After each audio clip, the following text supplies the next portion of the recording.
It is a whatever's on your mind. I never even hit start stream either, did I? Unbelievable. Yeah, all right. So now we're streaming. Now we're alive. Exactly. We can start the show. We've been on the air this whole time. We've been on everywhere you listen to your podcast. We've been on all the apps. We've been everywhere. Now you can watch us as well. Do you care about the World Baseball Classic? Again, the U.S. lost to Great Britain. The Cubs lost to Italy. Some guy from Czechia struck out Ohtani, and they had like a party in his hometown. Yeah, the Dodgers have already made him an offer. I love it. $2 billion offer. Yeah, that sounds about right. Miami of Ohio is 30-0. Do you care about that? Kyler Murray is going to be released by the Arizona Cardinals. Should the Packers get Kyler Murray as their backup quarterback if he doesn't draw starting interest? He's already making $36.8 million. Like, he's still owed $36.8 million. Why not come to Green Bay, work with the guru LaFleur, the quarterback guru, go see Malik Willis make $30+ million a year, reset yourself. Jordan Love usually misses a couple games, at least a couple halves with injury. Maybe you get a chance to reinvent yourself if you're Kyler Murray. Are you more interested in Kyler Murray than Anthony Richardson would be the question there. The World Cup is 99 days away, maybe 98 now, and it's already kind of a joke. The World Cup, the FIFA had a meeting in Foxborough yesterday. For those of you who don't know how Boston works, the Red Sox and the Celtics and the Bruins play in Boston. The New England Patriots play like half an hour south in this tiny little town, Foxborough. Well, FIFA promised Foxborough $7.8 million in security upgrades for the World Cup. Guess how much they've paid and in improvements and already done? Zero. So Foxborough said, you're not having the World Cup here. So this is going to be fun. Bears center Drew Dahlman is retiring at 27. Yeah, that's I mean, we've seen early retirements before, but he was a Pro Bowler. He went to the NFC. They won the NFC North.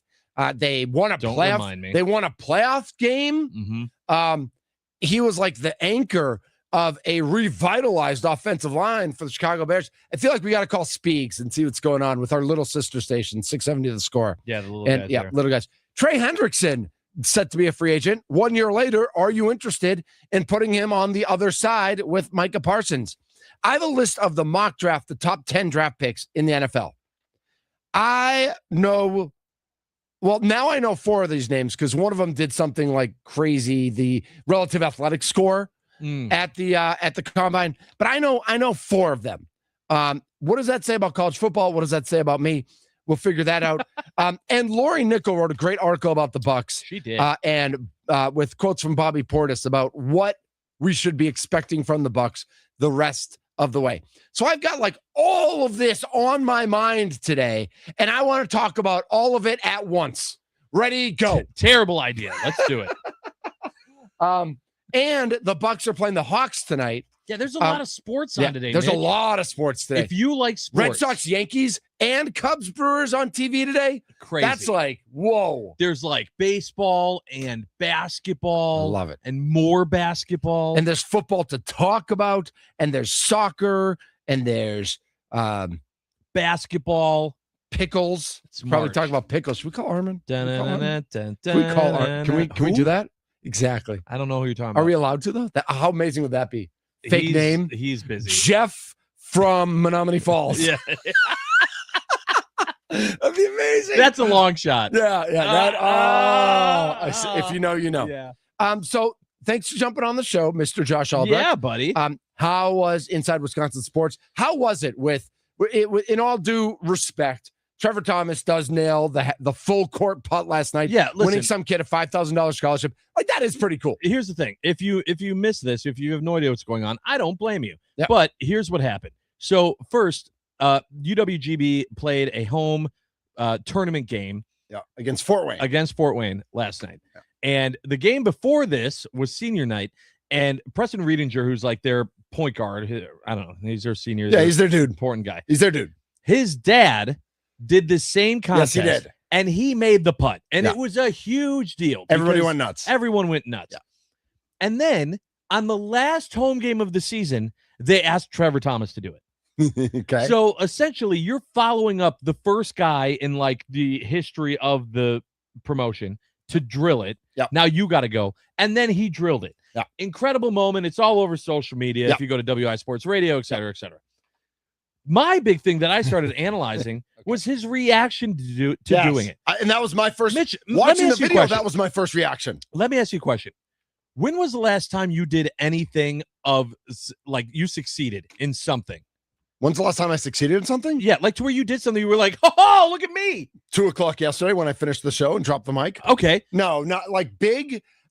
You know what? In the parents, kids basketball game. Yes. Whitefish Bay girls against the parents this year. I hit a 3. Boom. And it was like corner 3. I bet you were jacked. I was jacked. Yes. I was jacked. Now imagine that you made a 94-foot putt to help a kid get $5,000. Yeah. And Trevor Thomas's reaction is, I mean, yeah, this is what I do. Like he kind of did the Roman Reigns acknowledgement. I would have taken the putter and I would have horseyed it around the whole court. Right. 100%. Horsey. Perfectly reasonable a celebration. Yeah. And then I would have moshed with the dude and all his buddies. I would have tackled the kid to the ground. Yeah. I would have tackled the kid to the ground while laughing hysterically. And it would have been a dog pile on top of us. So people were excited. Trevor was just like, what's up? Raises his fist, raises his finger. It's like, I was like, what is wrong with you? I get the cockiness. I kind of respect it, but I want more celebration. No, it was just awkward. It was just straight awkward. But anyway, so we talked about that for like 3 hours today. And then, in between, we did mention that they won a basketball game. Yeah. So Green Bay moves on in the Horizon League. They're going to Indianapolis. Yeah. Probably playing Sunday? Yeah, probably playing Sunday. So it's super confusing because why would the Horizon League make it not complicated? Right. Why would they not just have a bracket that makes sense? Right. They don't. So it's essentially reseeding. That's why. What's happening is they're 5th. And unless 2 teams seated under them win, then they have to play again on Sunday. Okay. Here's the thing. UW Milwaukee plays tonight. They sure do. They play Detroit Mercy. At Detroit Mercy, yes. Correct. Yep. Mm-hmm. Now, obviously, they are the 8th seed. Yep. They are not the favorite to win that game. No. However, if they win that game, and that is the only upset that happens tonight in the Horizon League, it'll be UWM versus UW Green Bay. It would be UW Green Bay. And UWM did beat them twice. 3. No, they beat them They once. did split? UW Green Bay won in Milwaukee? No, UW Green Bay won in Green Bay. It was they a big did? thing. But then they came to Milwaukee. Milwaukee won, and that is when DG had his big when he slammed. Yes, that's right. Made all the moves. Yeah. So can you imagine, as a basketball fan, if those teams met one more time in the Horizon League tournament? Oh, be incredible. You know what, Josh? I can only imagine. Oh. I can only imagine. That would be fantastic. 414-677-1250 is the Nikolai Law Talking text line. If you call us today, good luck, because I'm here by myself, and if I have to pick up the phone, you know what I did yesterday, Josh? What's that? I just put a couple people on the air. I just picked them up and put them in. That's terrible and frowned upon. Right. Don't do that. I did that. Right. That's old school radio. That's what we do. No, there's usually someone that screens the calls first. Make right. Sure, no. I mean, if there's no producer, I'm producing myself, right? All right, Josh, I want to get to this. You've heard of Fernando Mendoza. I have heard of him. Yes. Okay. I feel like you've probably heard of Jeremiah Love, the running back from Notre Dame. No. Not at all? No. Who's that? The running back from Notre Dame. He just ran a 4.36, like a crazy fast 40. Basically what you and I would run. He's a running back, so he's going to get paid like $3 million. Except that he's supposed to be a top 10 pick. The wide receiver from Ohio State, Carnell Tate. Yeah. Have you heard of him? No. No? He's a stud wide receiver, bro. No, I'm not in the draft yet. I'm not in draft mode. And then the linebacker from Ohio State, Sonny Styles. He's the guy. All right. Forget that topic. Miami is 30-0. Now we're talking about something that matters. Are you the Red Hawks? Is that right? The Miami Red Hawks? I think that's whatever. Right. Are you buying the Miami Red Hawks? Yes. I'm buying them to make the tournament. Well, yes, they got to make the. No, so there's a big conversation about if they don't win their conference tournament, they're not going to make it, and that is crap. First of all, for those that don't know, I went to Wichita State. Go Shockers! And they're also in the mid-major realm. Okay, yep. And in that world, they don't get respect. The mid-majors don't get any respect. They are one of the only, I don't know what it is, handful of teams, Wichita State is, that went undefeated in the season. Yep. They also won their conference tournament. They got themselves a 1 seed because of it. But if a team, I don't care what team, if a team in NCAA D1 basketball goes undefeated, they should make the tournament. I don't care how terrible their strength of schedule is, their Ken Palm, all that crap goes away. If you go undefeated, you make the tournament. If they finish their season undefeated, they could lose in the tournament. They could lose their first game. They absolutely should be in. And I apologize to whatever SEC or Big Ten team doesn't get to make it. Indiana. Sure, because they were on the bubble and they lost their spot. Yeah, that's how it goes. That's how it goes. Sorry. I actually agree that they should be in no matter what.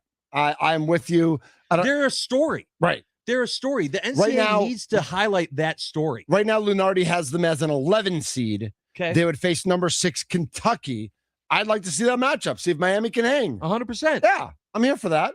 Imagine if they do. That's the opportunity that they have. They put them in. Right. If they win that game, then not only is it a Cinderella story, but also it's an opportunity for everyone to say, see, that's why they deserve to be there. You have to give them that shot. I agree. Before we let you go, okay.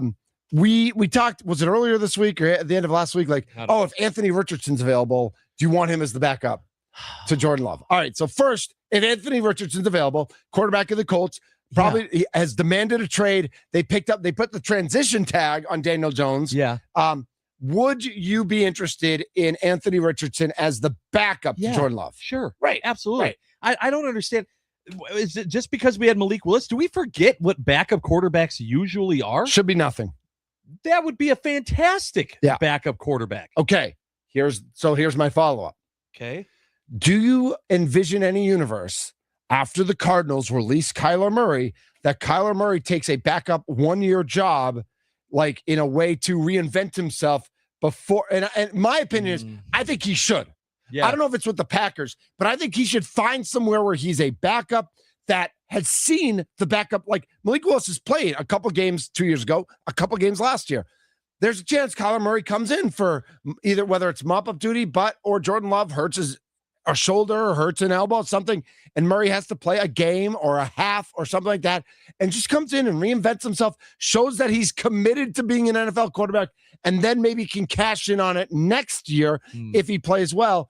Would you, I mean, obviously as a Packers fan, not having to pay for it, we would take Kyler Murray as the backup, but do you think that's a positive experience for Kyler Murray and or for the Green Bay Packers? Well, it depends on how long he wants to keep playing football.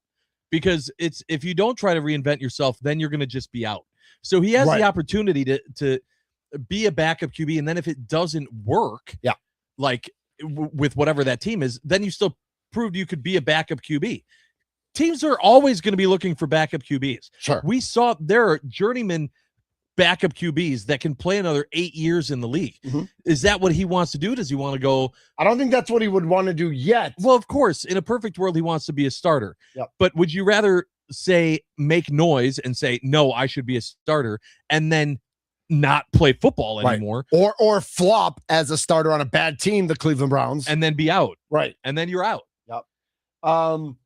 Some breaking news in the NFL. Doesn't really affect the Packers. But the Chiefs and the Rams, the Chiefs have traded all-pro cornerback Trent McDuffie to the Rams for a package of draft picks. That includes their first-round draft pick, which is number 29 because the Rams, and they were really good. Right. But the Chiefs are just – I don't know if I've ever seen a team shed more salary in one offseason.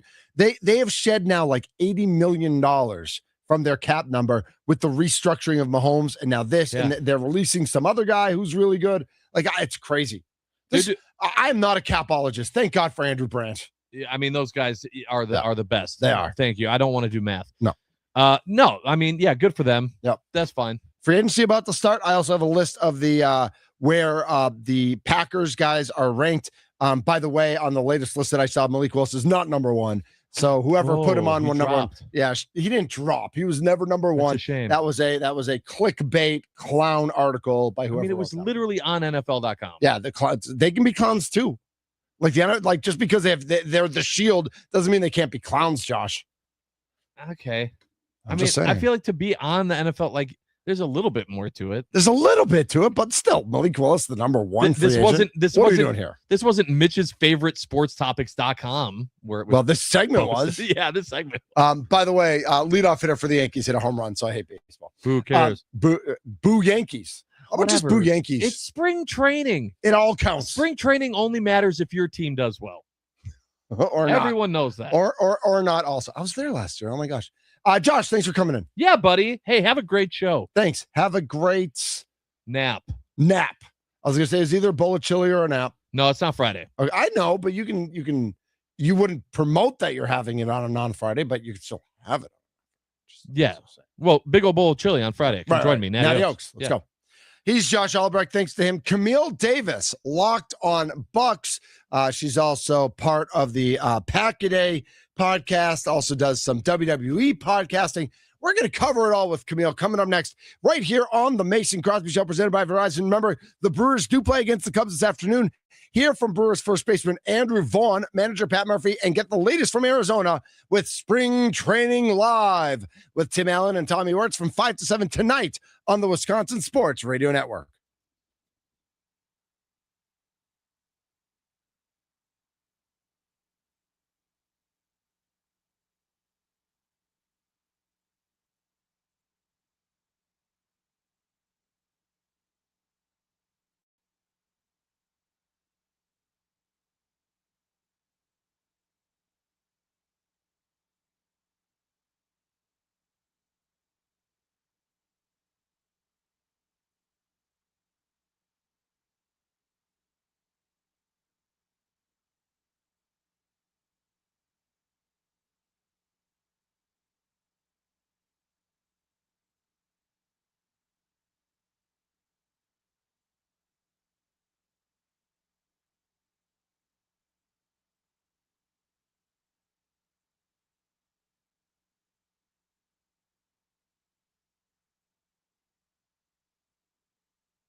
This is the Mason Crosby Show. Mitch Nellis with you. Oh, we were supposed to turn that off. What happened here? Let's remove that. Let's add to stage. There we go. Joining us now on the Mason Crosby Show with me, Mitch Thunder Nellis, our good friend Camille Davis. Camille, how are you today? I'm doing all right. You seem like you're a busy man today, Mitch. You running everything. I'm busy. I'm running everything. Mediocrely. Is that I don't know if that's an adverb or not. But I made it up anyway. But we're just having fun here today. Like my goal today is just have fun, not take life too seriously, not take sports too seriously. Have a take, as Jim Rome would say, have a take and don't suck. Just like have a good time. So we're here for it. Camille, how you doing today? I'm doing all right. Getting ready for this Bucks game tonight. That is a must win for the team and their play-in chances. Although for me, I'm checked out on a play-in race. Thank you. We're gonna get to that in a second. I don't know if you just saw the tweet come up from the Bucks. Kevin Porter Jr. out with a knee tonight. That's not great for the Bucks' chances. Lori Nickel wrote an article in the Milwaukee Journal-Sentinel, and I think she did a really good job kind of what you and I are both thinking and what we were going to talk about today anyway. Lori Nickel then wrote the article. I actually saw another radio host say, "Oh, finally somebody said it." And I'm like, dude, we've been saying this for weeks. Like, like just because Lori Nickel wrote it, now it's said. Let's end this. No more talk about the NBA play-in and the playoffs. It's rage bait. It feeds a delusion. It's a manufactured and unhealthy cycle of hype followed by a crashing thud. Believe what you've seen. The awful blowouts, the bad defense, the 7 games that were over for the Bucks by halftime. Remember it and accept it. The Bucks don't have the depth and talent or the consistency and execution, nor the leadership organizationally to be a top 8 team with a winning record in the Eastern Conference this year. I can't argue with that. I mean, that's where we are today, right, Camille? It truly is.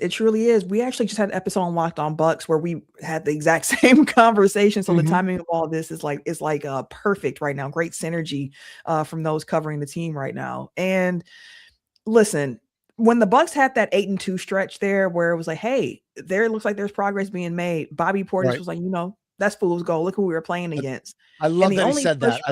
I love that he said that too. The only pushback that I have on that is that we also saw this Bucks team lose those very same games against those teams they should have beat earlier in the year. So like it was, I think, a step forward for this team, but not forward enough for them to be in any true contention of anything going forward. Like for me, when I was like, hey, let's just all gear up for the play-in chase now, it was more so like I'm just gearing up to watch some fun competitive basketball.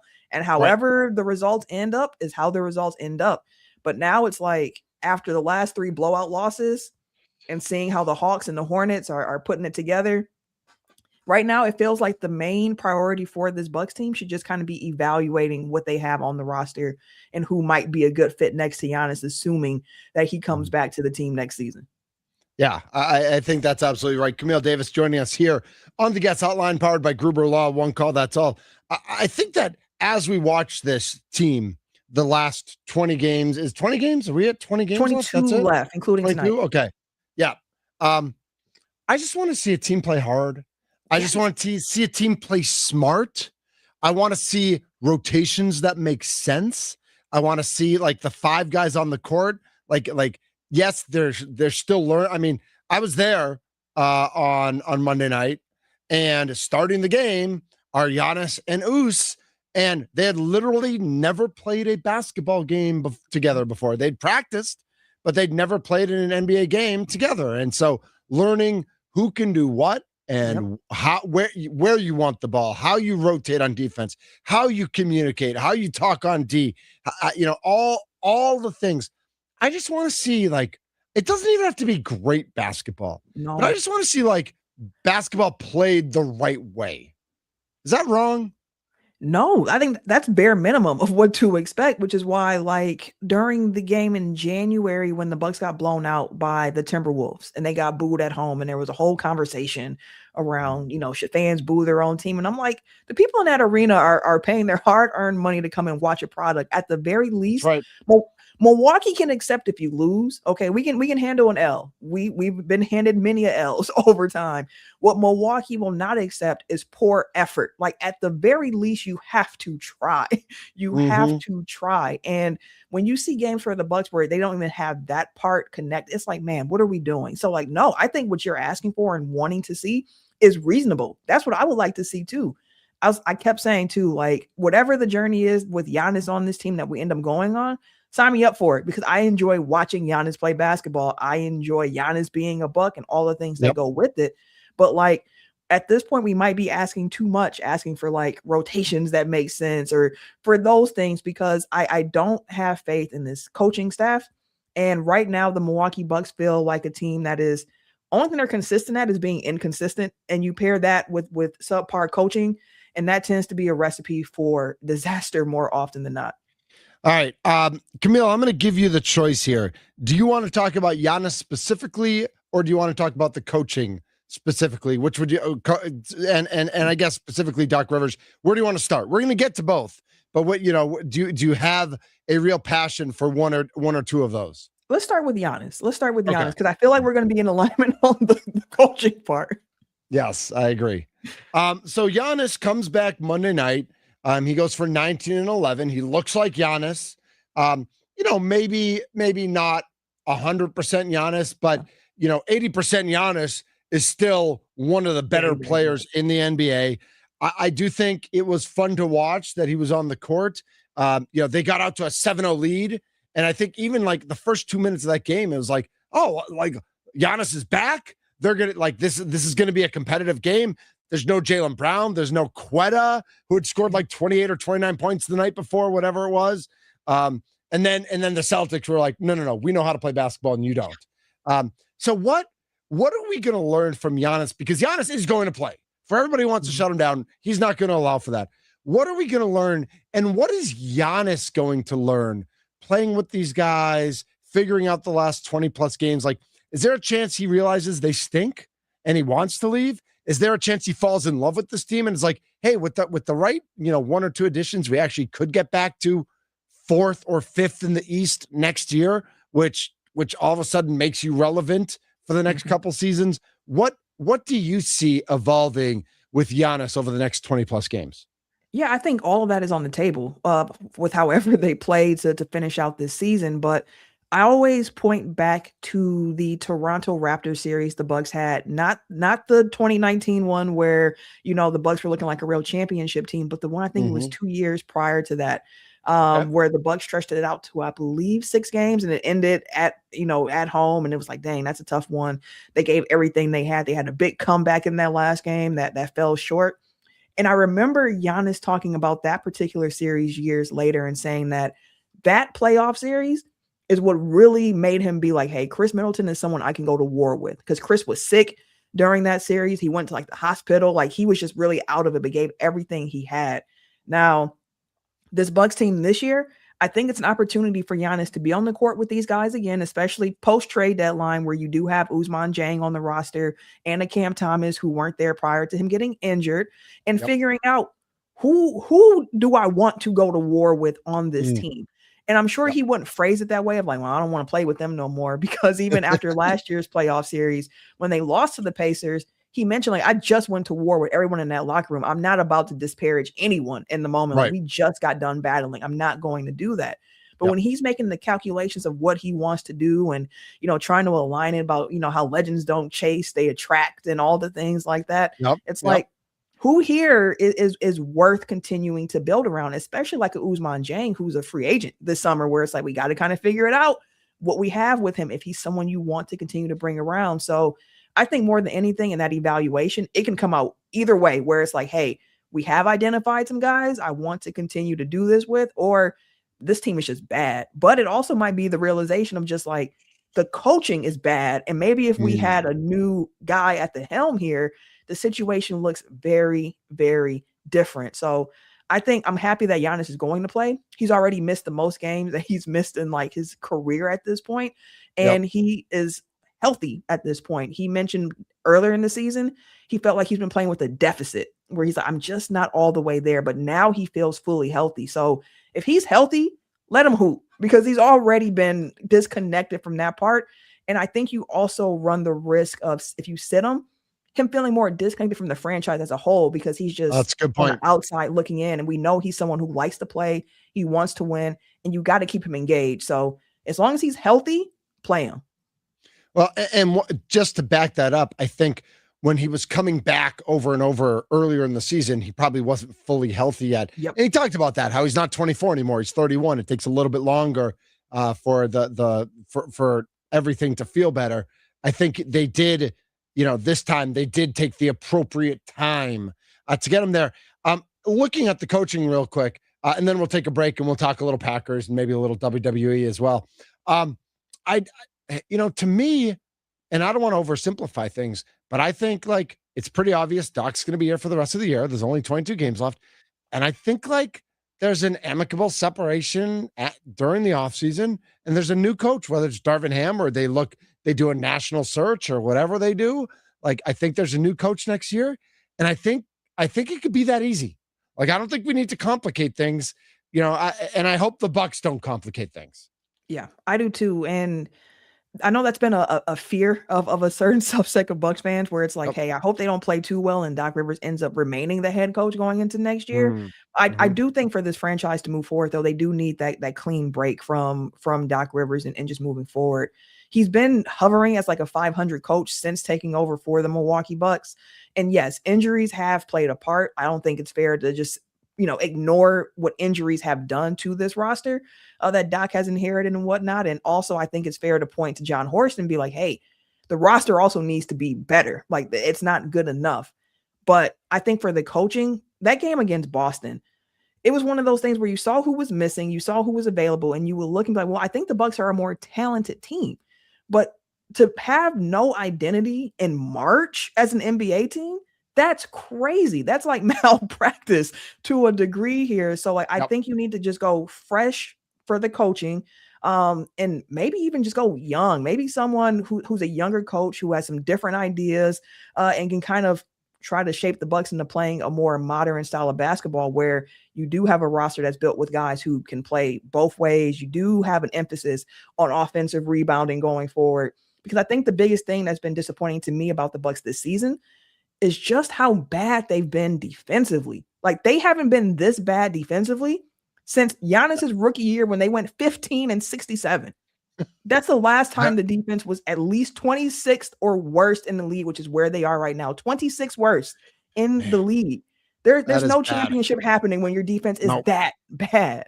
All right, we got to switch topics. It's just going to make me sad. And you just you didn't do this on purpose, but you also made me sad that I still think Jabari Parker could have been good if he never got hurt, if he didn't have the injuries. Like, he was such an offensive machine, and I think he could have been good enough on D, especially as athletic he was, without the injuries. Like, and he just, but like, listen, you tear both ACLs, and you're just not going to be the same player. No, yeah, Jabari was one of my favorites too. Yeah. I thought they were going to be a tag team for a long time with this franchise. Camille Davis with us on the Mason Crosby Show, presented by Verizon. When we come back, we're going to talk a little bit about Drew Dahlman, 27-year-old center with the Bears, retiring. We're going to talk about what Camille's got going on Pack a Day podcast, and we gotta jump in a little WWE. I know we don't do it very often here on the Mason Crosby Show, but everybody knows that I'm a big fan, so I'm jumping in a little bit. I did promise Mike in Greendale on Facebook on Monday that we would give LA Knight a shout out because of the disrespect that Triple H shows him over and over and over again. So we've got plenty more to get to right here on the Mason Crosby Show, presented by Verizon.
This is the Mason Crosby Show, presented by Verizon. I'm Mitch Nellis, a.k.a. Thunder. No Mason on a Wednesday. Tommy's available today, but I feel like I want to give him a little time to enjoy Arizona. Camille, have you ever been to a spring training, Arizona, Florida, anything?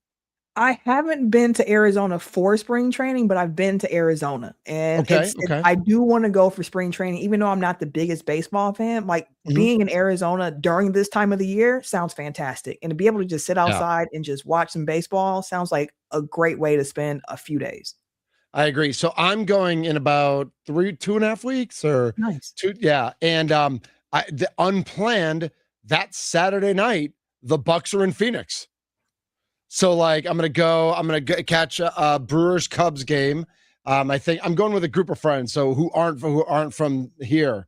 I think we're going to I'm trying to think who else. We're going to a Giants versus somebody game. Nice. And then I was like, guys, Saturday night, I got to go to the Bucks game. They're like, you go to that game. We're not spending the money on an NBA game. But we'll meet up with you after or whatever. So I'm excited for that all the workout. I'm excited for Brewers Cubs today at 2:10. It's on, I think it's on the MLB Network today. So we can watch that game. I know Red Sox Yankees are on ESPN right now. It's baseball. Baseball's here. The World Baseball Classic is starting. But football never goes away, does it, Camille? And no. We found out the news, late last night or early this morning. Drew Dahlman, Pro Bowl center for the Bears, the anchor of their offensive line, 27 years old, decides to retire. I mean, as a Packers fan, I'm not mad, but it's kind of like, as a football fan, I'm not nervous, but I'm interested to see how this. We've seen early retirements before and people protecting their health and all those sorts of things.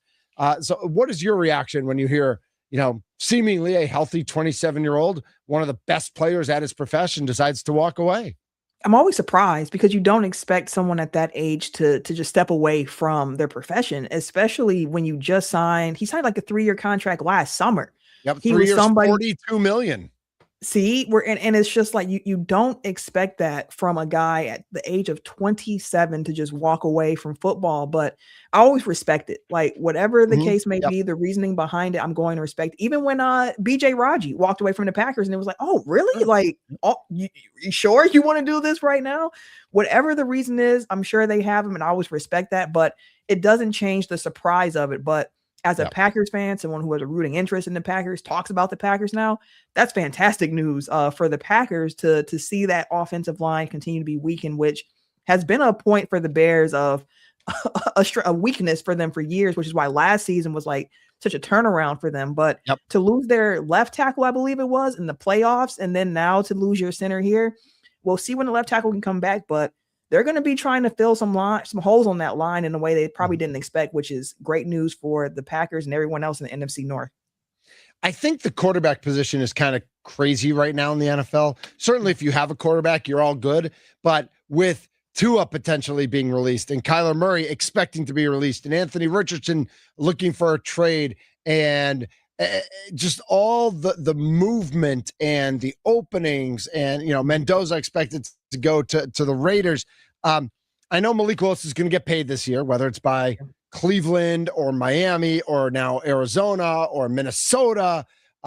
And we threw around the idea. I don't know how much you heard of this when Josh and I were talking about what if Anthony Richardson came to be the backup in Green Bay, which I think would be just fine. I'm also kind of like, well, what if they threw in Kyler Murray there for a year? Like, what if Kyler Murray just needs a year reset instead of going to a bad situation? Come be the backup in Green Bay, play behind Jordan Love, play a couple games potentially, and then attack free agency next year.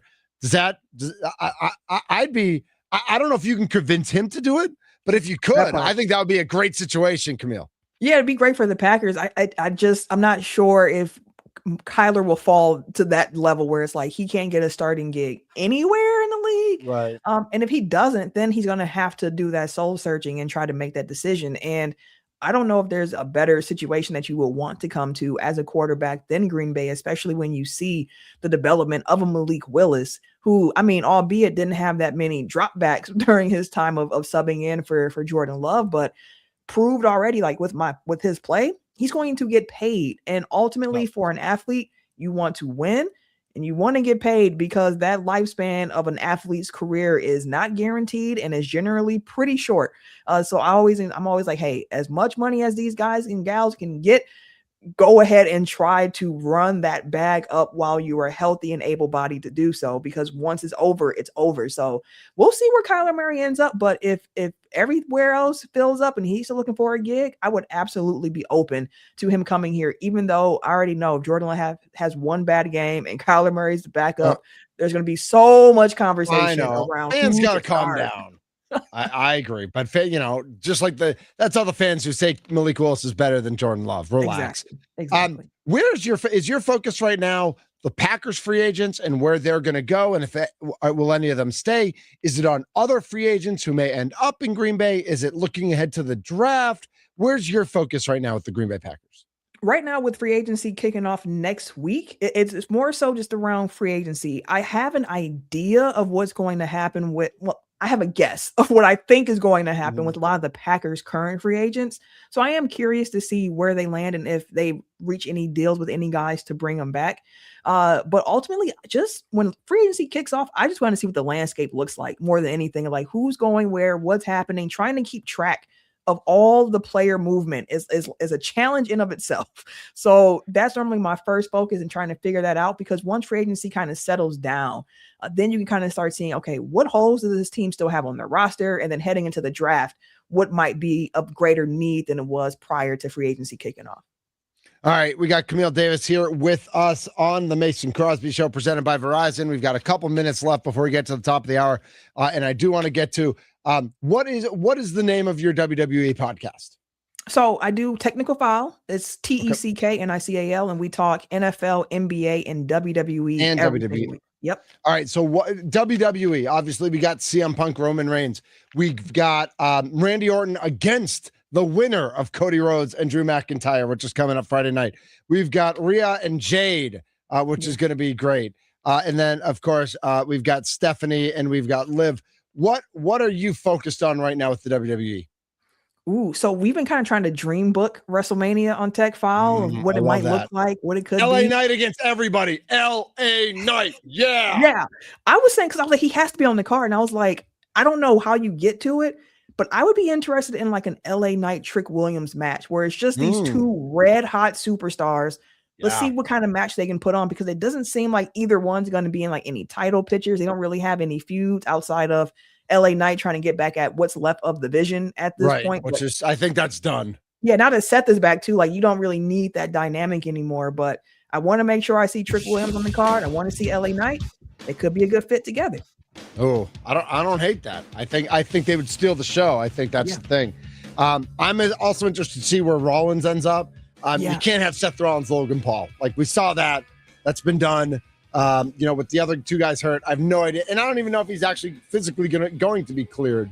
I assume he is, but well, as always, our time is way too short, Camille. We could go on for hours and hours. Thank you so much for jumping on the show today. Had a blast, and we'll catch up with you soon. For sure. Take care. All right, Camille Davis. Follow her on the socials at Camille Monet. When we come back, we're going to play Pat Murphy. Pat Murphy, Tommy and Timmy had a chance to talk to him yesterday. We're going to replay that and have a reaction to that. And then Steve Sparky Pfeiffer will join us at the end of the show. It's the Mason Crosby Show.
Hey, it's your weather update by Milwaukee, brought to you by Milwaukee Area Napa Auto Care Association. Decent weather right now, 47, partly cloudy, going to get down to 36, maybe some rain this evening and into the early morning.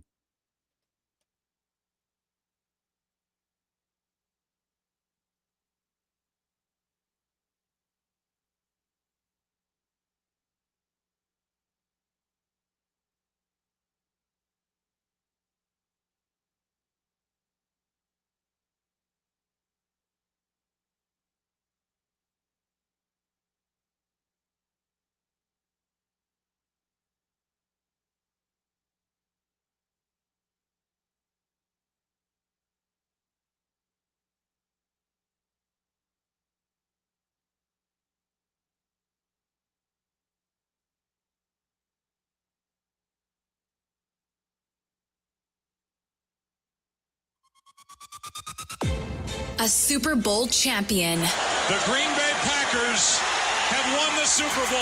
The Packers' all-time leading scorer. A game winner for Mason Crosby. It's time for the Mason Crosby Show with Mitch Nellis, presented by Verizon, the official 5G network of the Green Bay Packers, on the Wisconsin Sports Radio Network, powered by the Potawatomi Sportsbook, and on the free Odyssey app.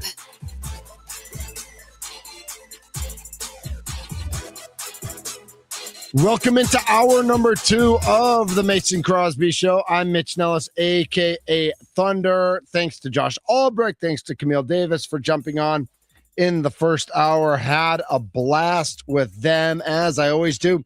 Brewers and Cubs, 1 hour away, an hour and 8 minutes away.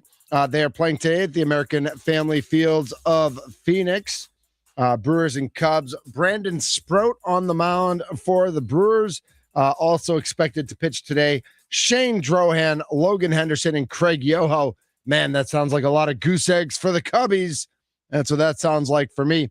Yesterday, the Brewers lost to Great Britain 7-3 in Phoenix. And I think Pat Murphy after the game said that they played like a bunch of poop. And thankfully, there's a lot of time for them to get better. And we have 22 days until opening day, 3 weeks from tomorrow, the 26th, home against the White Sox, right? Yesterday, the Miz, Jacob Mizorowski, started for Milwaukee. 2 innings, 2 hits, 1 run, 1 earned, 1 walk, 5 strikeouts. DL Hall started for Great Britain. 3 innings, 1 hit, 1 run, none earned. And David Hamilton and Akil Baddoo hit solo home runs for the Brewers. I didn't know David Hamilton could even hit a home run in spring training. I didn't even know that was a thing, but apparently he can. And Akil Baddoo just continues to rake. So we'll keep our eye on that. But we wanted to, I know that Tim and Tommy down there doing their thing every day, spring training live. They are today they're going to have Andrew Vaughn, but yesterday they had the chance to talk to Pat Murphy. And so we wanted to eavesdrop a little bit on that and hear what Pat Murphy had to say. Here are the guys with Pat Murphy. I know that you feel rather uncomfortable or don't want to talk about it, but I have to say it. Congrats on a deal. And we talked about that in your briefing, that the numbers are what they are, and that really doesn't matter. But congratulations on behalf of the fans and certainly myself. Oh, thank you. I appreciate it. I'm happy to have a locker. That's the most important part. I've been part of the Brewers for 11 years, and I'm very, very grateful that I can go forward and try to make a difference. And got a great staff. We've got a great number of guys that are just wonderful people. And I feel very fortunate. Success is defined in many different ways, I'm finding out. It's a varying definition from the fan standpoint or a coaching standpoint or a manager standpoint, a GM. It goes all over the board. What does define the success? So for you and the Milwaukee Brewers, I mean, what a beautiful number, 97 wins. Actually, it's 100 wins when you add it all up. And some would say that that's crazy good, a franchise record. And others would say that, just a little short, a little bit here. where is the definition of success for the Brewers? I think everybody has their own opinion on everything. I think what the Milwaukee Brewers have done in the past 10 years, 9 years, is one of the best in baseball, despite not having the same payroll, the biggest payroll discrepancies in any of the major sports. And to do that requires great people. And, I think it's been evident that we've had great people, starting with the front office and going on down to the players, which is really the most critical piece. Their willingness to play a certain way. And I'm thankful to be a part of it. Saying that it's successful or not successful, look, when a team wins the most games in baseball, that's successful. When you don't win the tournament, that's unfortunate. But it doesn't get winning the most games in baseball is all you can do. There's nothing more you can do. Winning the tournament is a little more difficult. On specific days, having your best day or not having your best day is a little more difficult. But nonetheless, it's our goal. But it's to define success that way is up to the individual. Yeah, I want to introduce you to my new broadcast partner, Tommy Wirtz. Here's Murph, and Tommy's as big of a Brewer fan as I am. So we're all in love with the Brewers. Well, and we're looking over here, and I don't mean to eavesdrop too much. You got the lineup out here, and at the top of it, you have stay hungry, stay aware attitude today. Is something like last season where you do get a taste of super high success across Major League Baseball help embody something like that to put at the lineup, and people now have maybe a better understanding of, hey, we were hungry last year, and now we got to stay hungry and stay aware and make sure that this day-by-day process is fully executed, because we witnessed it last year, and it worked to an extent.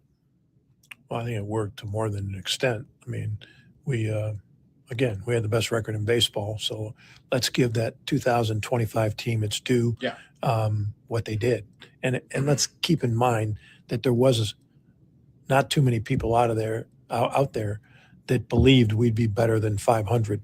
Sure. After trading some of the people we did, and everybody complained about, we didn't pick up this guy, we didn't pick up that guy.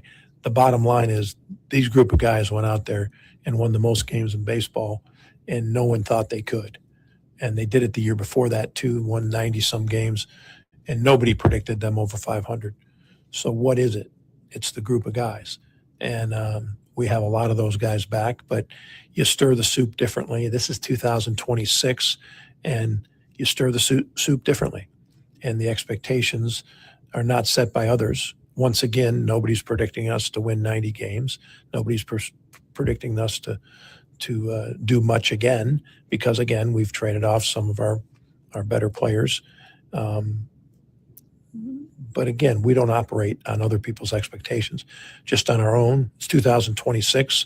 I think we're in store for a great journey, a great battle. The league in division will be even better. We had 3 teams go to the playoffs. It'll be even better this year because teams have really tried to shore up their team, whatever, in their own way. And we have our own way of doing it. And I look forward to it. I look forward to the challenge. Well, and the challenge is it's tough to stay hungry when you're full. I mean, you have to keep that hunger in there. In knowing you, Pat, for now close to 10 years, you really mean it when you get a kick, or you get a kick out and rewarded from somebody else's success. So from when you see a young player do your quantum leap term or phrase, that really is something special to you. And I just wanted to convey that to the fans, that you do get a kick out of that. That's a win in itself. That's what it's all about, to be honest with you.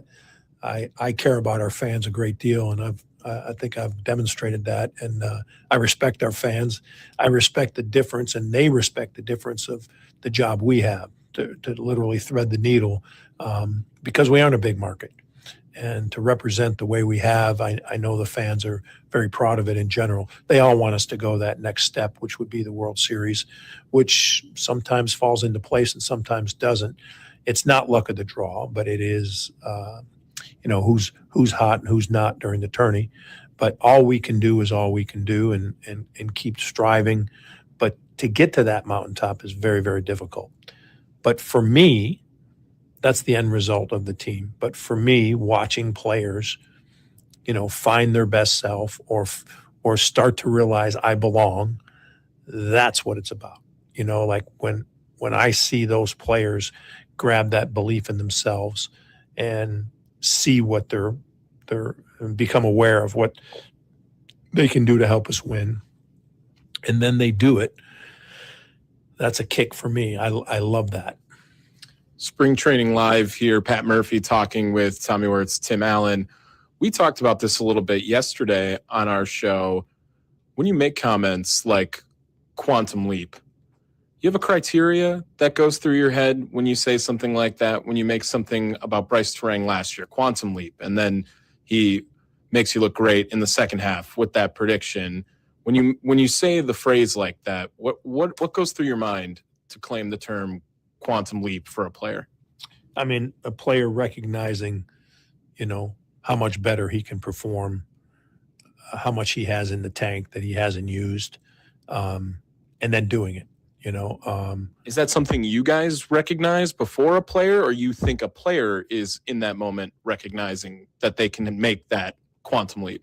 All that matters is the players end up realizing it. But yes, we do recognize things. Our staff recognizes things that, hey, you know what, this guy's about to take a quantum leap, or this guy's on a path, or this guy understands, do this and this. But, I'd be lying if I said I knew for sure everybody. The Bryce Terang thing, I actually said quantum leap 2 years ago, and he's continued to grow as a player. Not everybody believed that this kid was going to be an everyday player in the big leagues, and not everybody believed offensively he was going to flourish.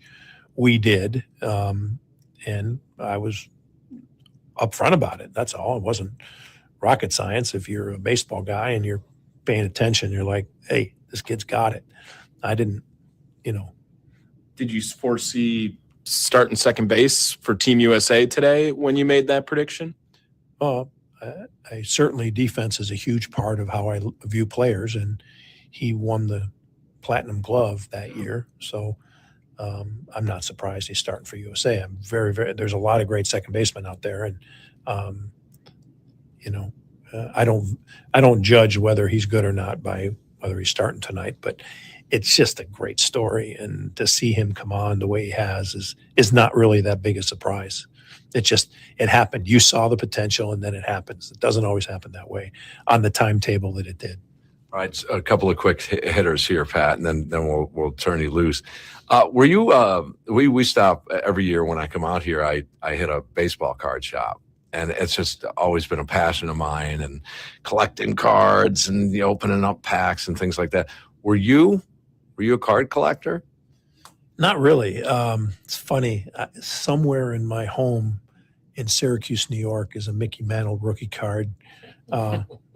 I'd like to give the address because someone will go there and try to get it. But somewhere there, I hid it in a certain spot that I don't think anyone could find. I really don't. My sister just found one in her remodeling in Madison, found a Ducky Medwick card, which probably worth 20 or 30, $50 maybe. But that surprises me. I would have thought you would have been a card guy. Are your kids into it now? My kids are into it. Okay. They don't really know what they're doing yet with it, but they got a lot of cards, put it that way. Interesting. Growing up and where I did, baseball was not the number one sport. It just didn't seem like football and basketball. I boxed and I played baseball. And it's like those were the sports that you emphasize, and you just went from sport to sport to sport. You got cards. I didn't get very many.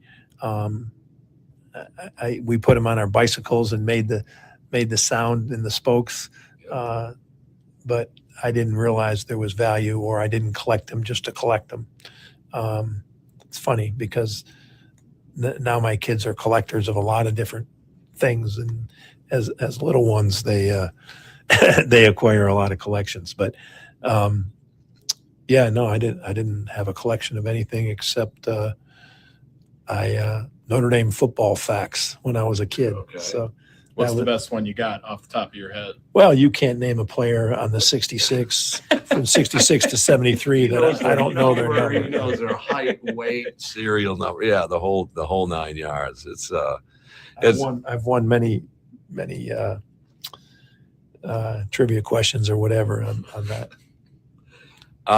In Milwaukee, do you, again, just quickly, do the fans leave you alone when you're out and about? Yeah, I know it's family time, and hey Murph, or do they pester you for an autograph? And they're great.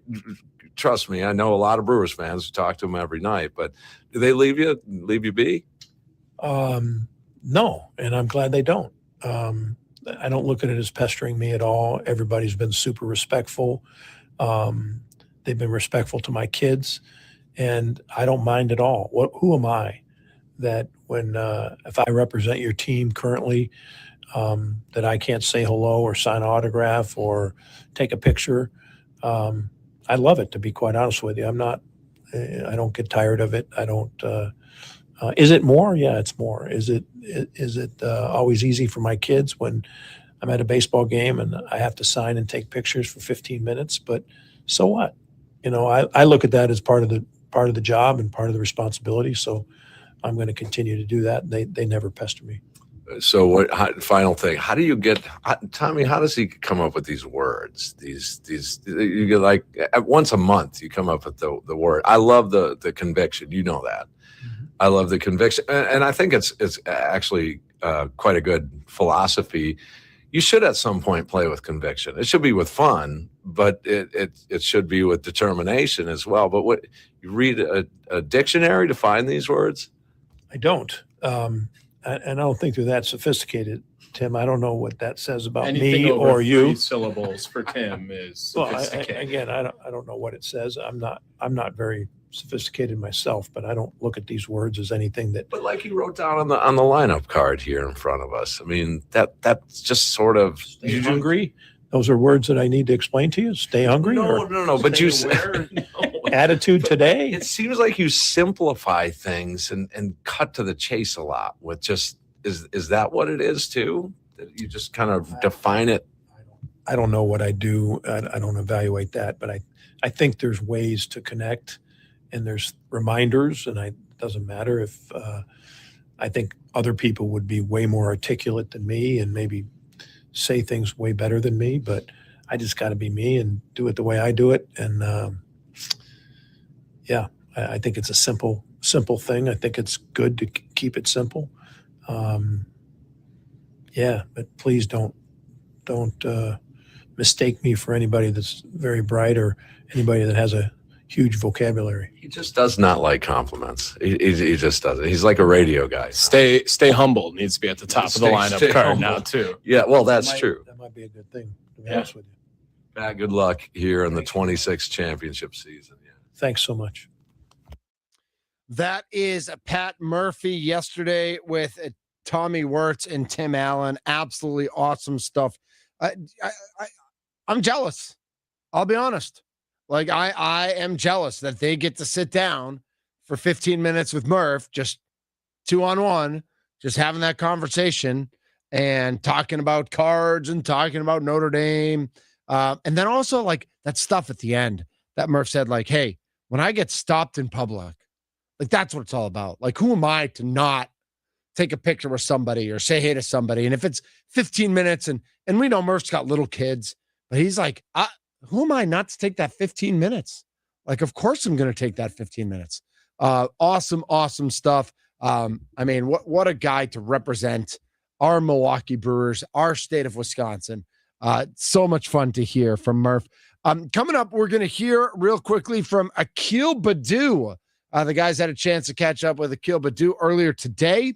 Akil Baddoo's been raking. Dude's got some home runs. He's making a strong push to make the opening day roster. Also some reports that Quinn Priester might not be ready for opening day. And so we're going to keep our eye on that as Jacob Mizorowski did get his first spring action yesterday. And if Quinn Priester's out, then Mizorowski's the kind of the obvious pick for opening day for our Milwaukee Brewers as they open up at AmFam Field on Thursday, the 26th. Again, 3 weeks and a day away. Wow, 3 weeks and a day away from opening day. Today is opening day of the World Baseball Classic. U.S. team starts tomorrow, I believe. They're playing the Rockies today in an exhibition game after trouncing the Giants yesterday, 15-1. And we'll see how they do against the Rockies today. They play in Houston, I believe, tomorrow as part of their group.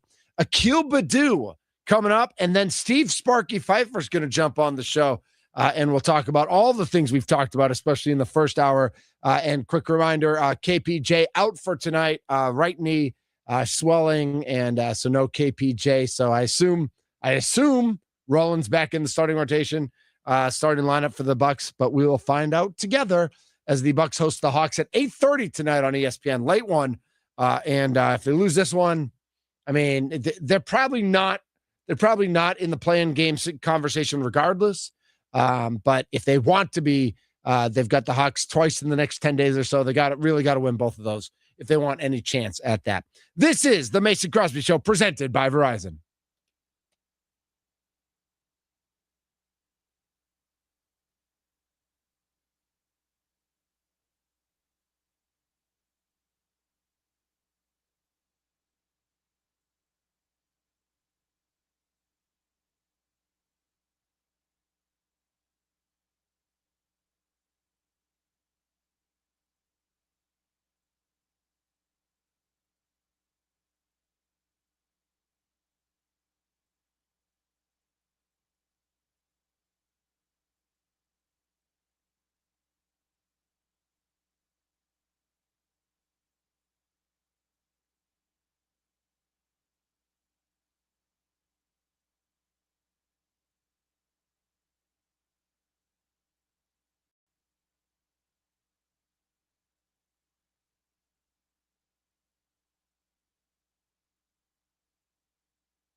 This is the Mason Crosby Show presented by Verizon. My name's Mitch Nellis, a.k.a. Thunder. Great to be with you on a Mike Hump Day. Great opportunity to hear from Pat Murphy with Timmy and Tommy down at spring training. In just a moment now, we're going to get you to Akil Badu, bringing you back with some Erykah Badu in case you were wondering what was going on with the bump music today. Tried to get a little clever there. I don't know if I succeeded or not. I probably didn't, but I'm okay with that. I want to know, are you into the World Baseball Classic, the WBC? And it is starting today with some of the games that are starting today. I know that the U.S. Is in a pod. I don't know if they're called pods, whatever, is joined by Mexico, Italy, Great Britain, and Brazil. And they'll be playing in Houston.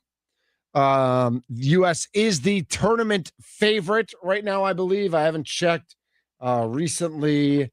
Let's see. Can I click on baseball or do I have to just click on MLB?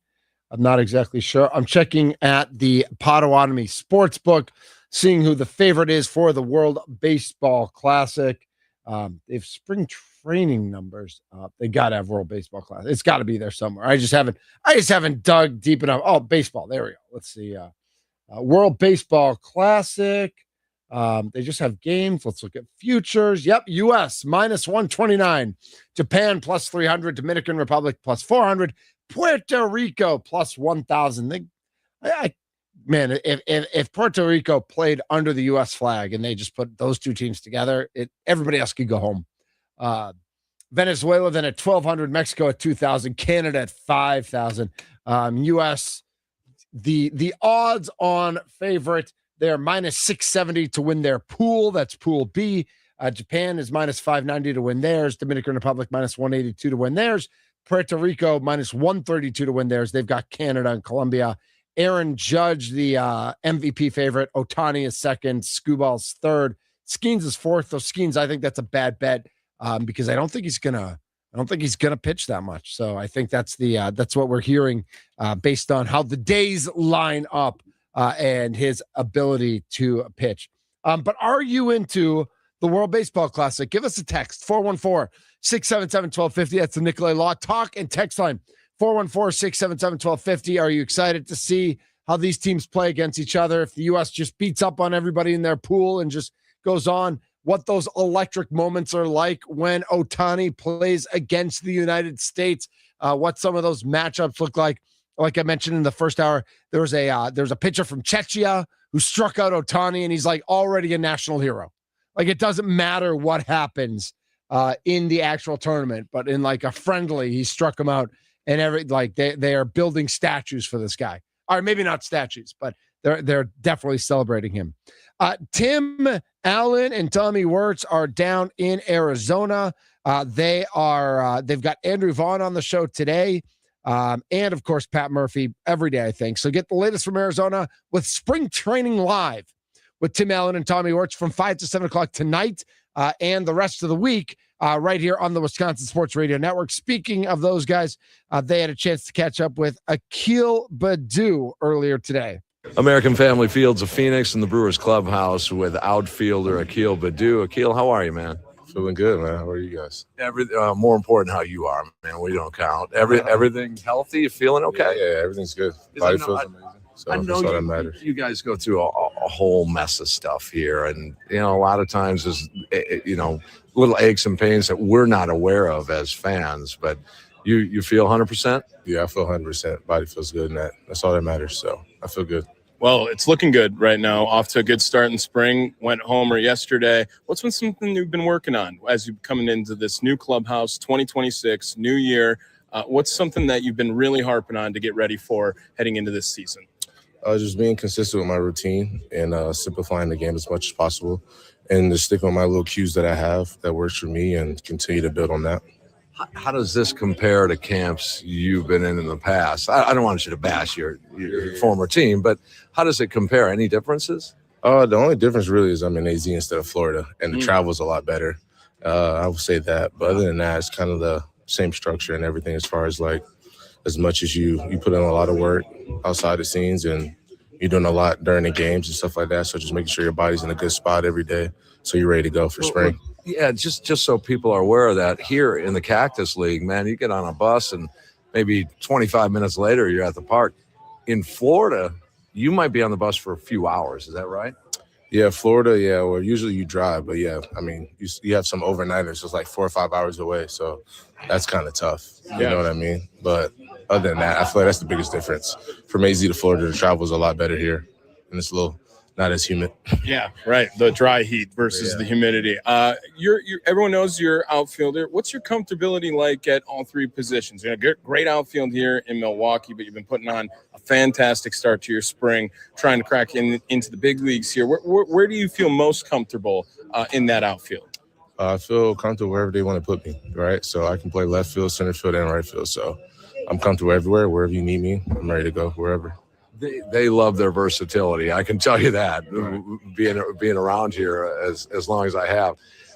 For the fans, you know, what kind of game do you play? What are the fans going to see with Akil Baddoo?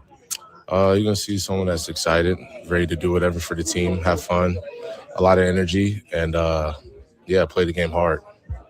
Emotional? You play with heart on the sleeve? Definitely heart on the sleeve. I love this game, and I love the team, and I love being a part of great winning teams, and I like being a part of the culture. So, and you've had success in the bigs before. What clicked then for you that you're trying to kind of re-engage here?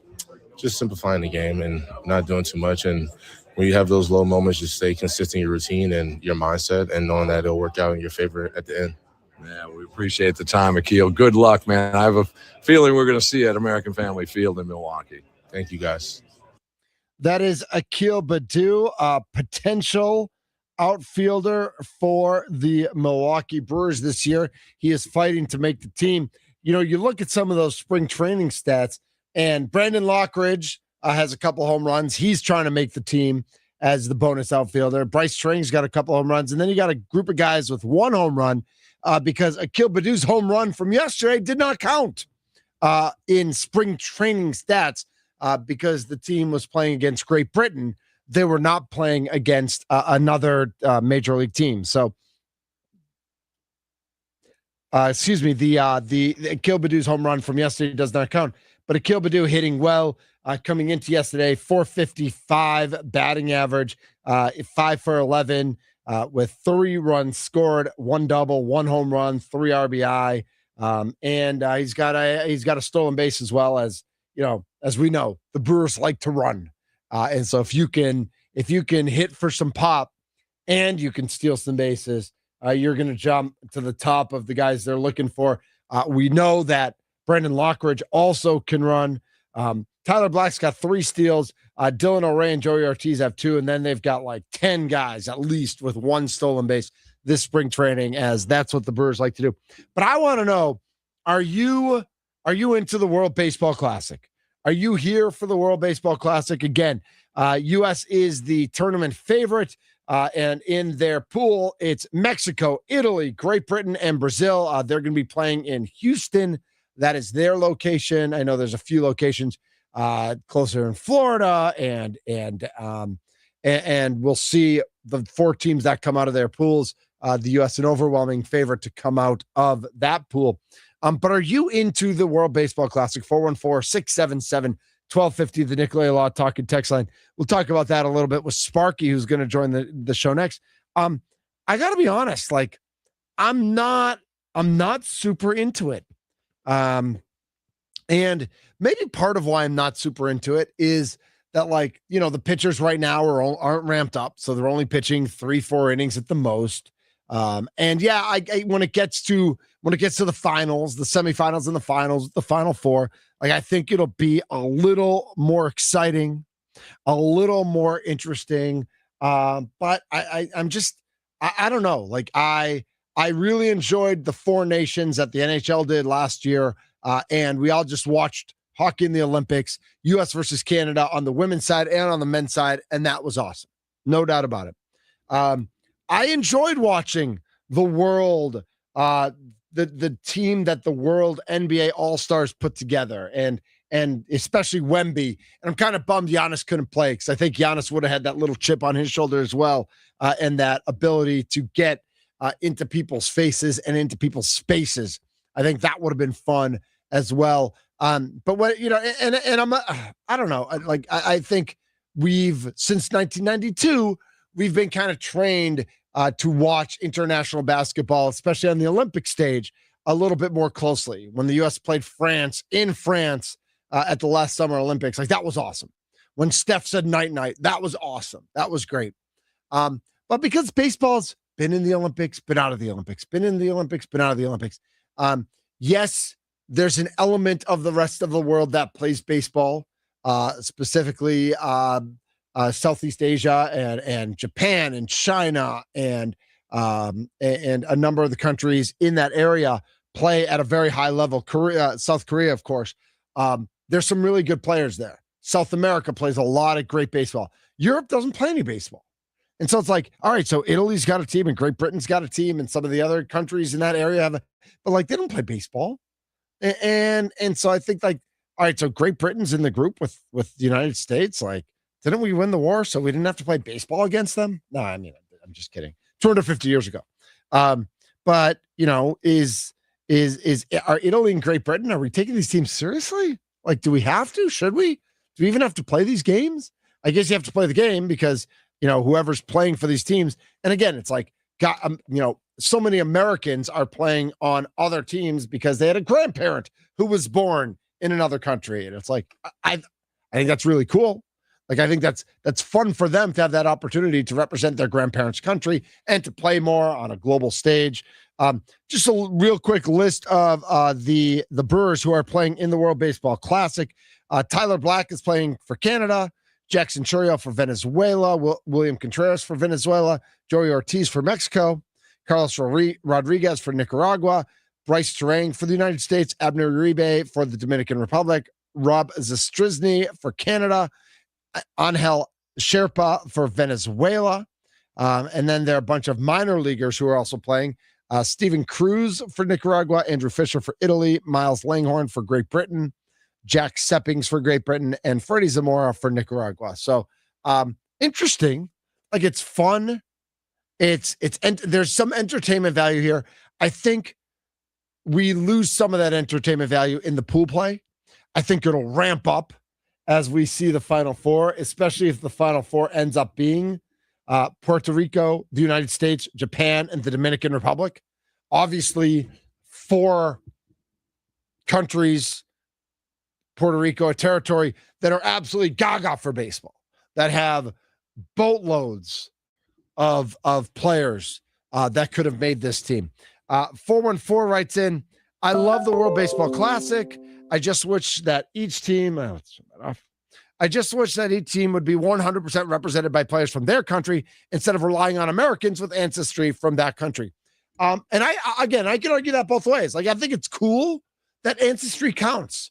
Ancestry should count. I think that's a cool thing that you get to rep your grandparents. But it also all right, well, that kind of sways things. And that's kind of all right, well, that's not really Great Britain if half the players are American. Scotty Tiffany says, I'm looking forward to it. And you're right, Thunder. It will get more exciting as it goes. I just want to see some competitive baseball. And I think that's where I like too. I don't necessarily want to see the United States against Great Britain or Italy because it should be 15-1. But again, if we get to Puerto Rico, United States, Japan, and the Dominican Republic, then I'm in. Because those are going to be, first of all, it's going to be all players I know or have heard of. And it's just going to be a blast. Steve Sparky Pfeiffer is going to join us next. We're going to do a little crosstalk with him, preview what's coming up on Wisconsin Sports Daily, served up by Wendy's. I'll go through my 10 topics with him and see what he reacts to as well. We're having a blast here. It's Wednesday, Mike, hump day.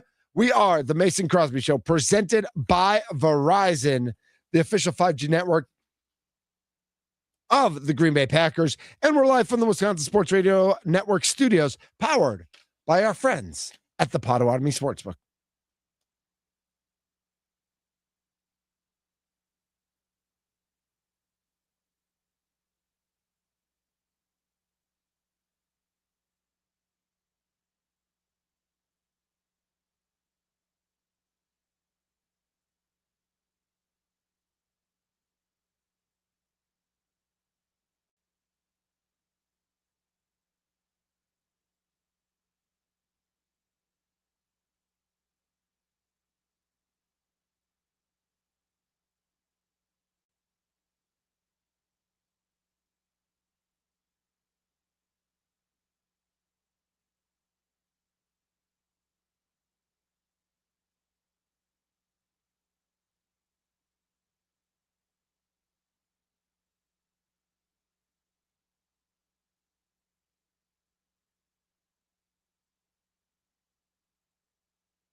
This is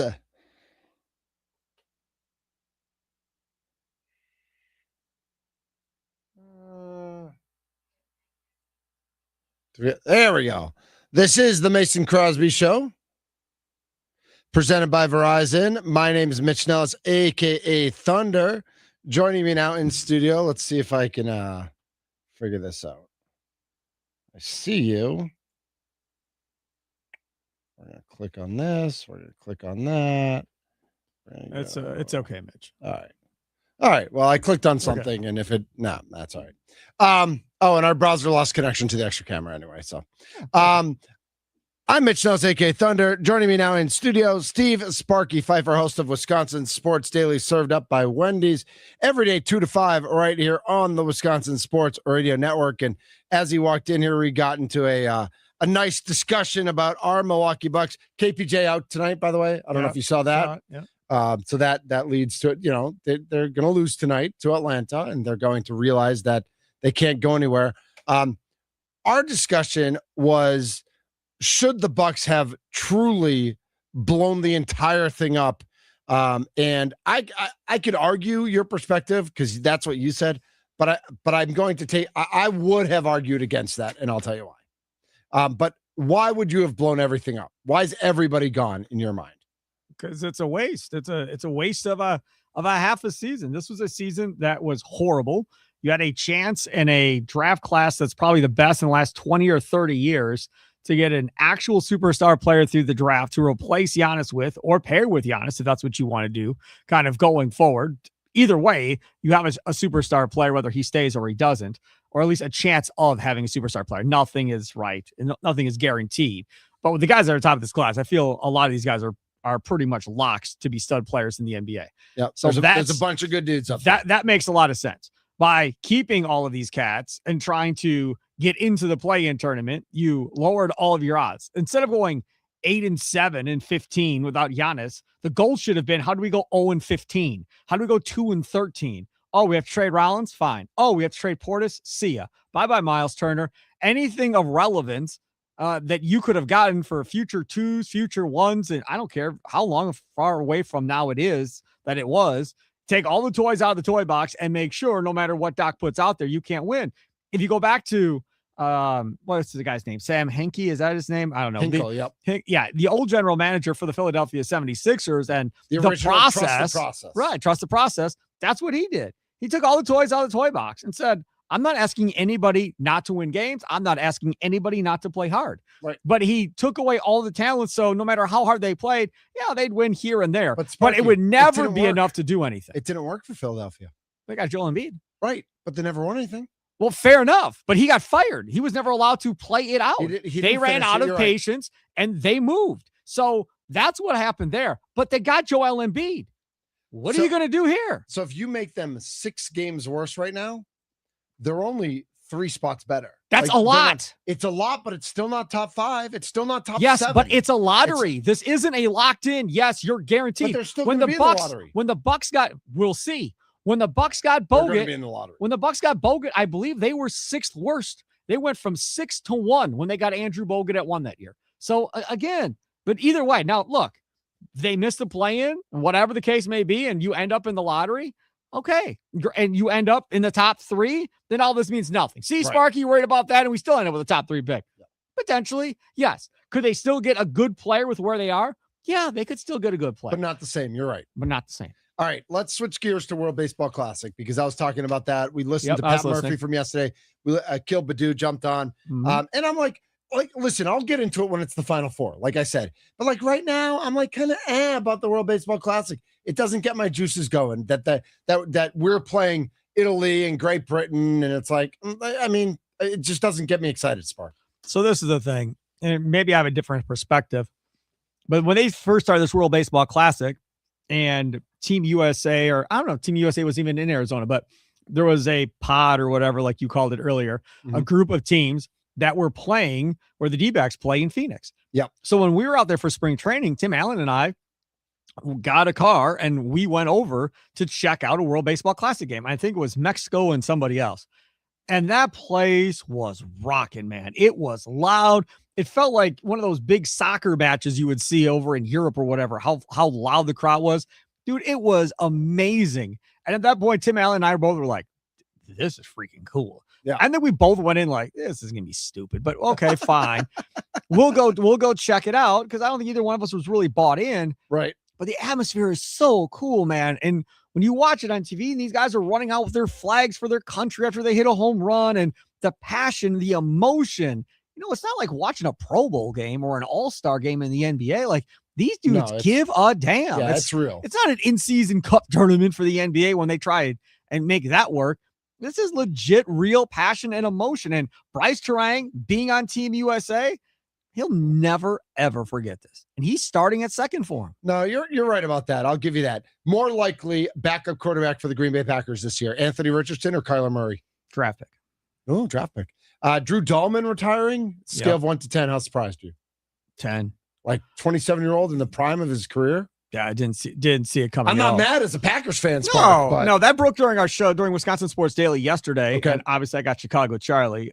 So that was like, oh man. But I said yesterday, I think you've got to think twice about this Elton Jenkins shedding Elton Jenkins. I think you've got to seriously consider extending him, restructuring, whatever, freeing up some money that way on the cap and keeping him. Okay. There's just not a lot out there at center right now. And there's guards out there, but how much are you want to pay a guard to learn how to play center? I don't know if Elton Jenkins is center, though. That's where he's going to play. Didn't he prove he wasn't a center this year? No, he proved it. It was his first year. Like I think he's good enough to play. Tom Silverstein at 220, Trevor Thomas at 240, Sam Dykstra at 320, John Greenberg at 445. You are and Matt Arnold today at 6 o'clock with Tommy and Timmy. Right. And we also have Brock Wilkin, Brewers third base prospect. Tim and Tommy talked to him at 3 o'clock today. Dude can rake. He can. He just has to stay healthy. He has a little bit of Garrett Mitchell in him. He can't stay healthy. That's a problem. So do you even have enough time to be on your own show, Spark? You got a lot going on today. Yeah, Charlie likes to talk a lot too. So, I mean, yeah, we'll see. I'll get a couple words. Just sit down a little bit and let Charlie take over sometime? Couple words, a little bit. You were kind of probably in heaven today. Just you? I love Mason. 2 hours of Tommy. Mitch? I Camille and Josh jumped on for a little while. Yeah. Camille Davis is so good. She's great. She is absolutely great.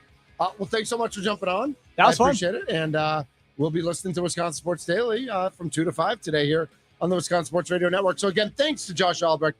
Thanks to Camille Davis. Thanks to Steve Sparky Pfeiffer. Thanks to the guys down in Arizona. They'll be on from 5 to 7 today with Matt Arnold at 6 o'clock with Timmy and Tommy Spring Training Live here on the Wisconsin Sports Radio Network. You've been listening to the Mason Crosby Show. Mason's back tomorrow.